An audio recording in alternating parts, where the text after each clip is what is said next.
What's up, gamers? Red Dragon here, and we are covering the news.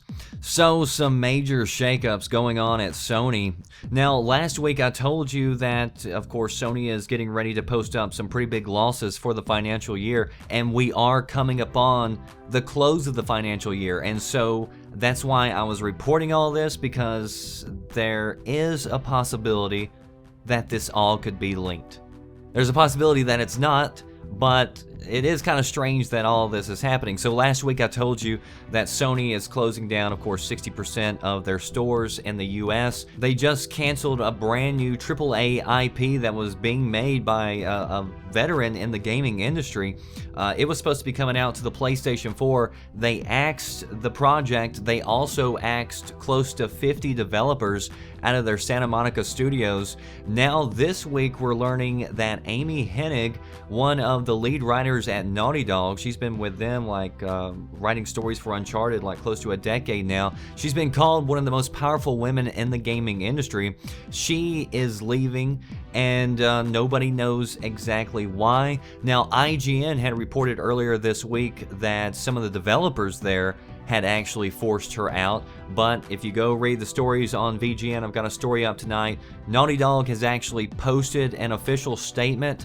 They never did address why she left, but what they did emphasize was the fact that the development team had nothing to do with her departure.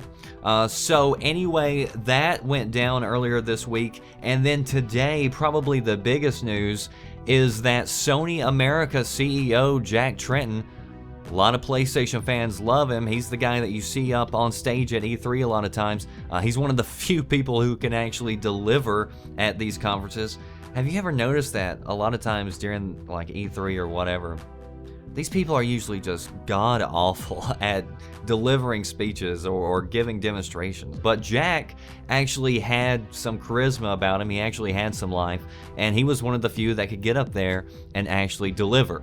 And he is stepping down. In fact, Sony released a statement, well, they both did. Nobody really addressed why he left, but what they did say was that Jack and Sony could not come to an agreement about his contract. So I want to know, do you think all of this is completely unrelated?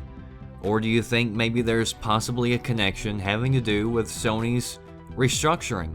And is this better or worse for PlayStation moving forward? Do you think they're bringing in new blood to bring new life to the PlayStation brand?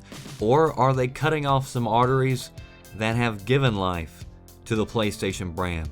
That does it for me, the Red Dragon. If you want to read more about it, links down in the description box. Stay tuned right here to this channel. Subscribe if you're new, and drop a like on your way out. I'll see you next time. Thanks for watching.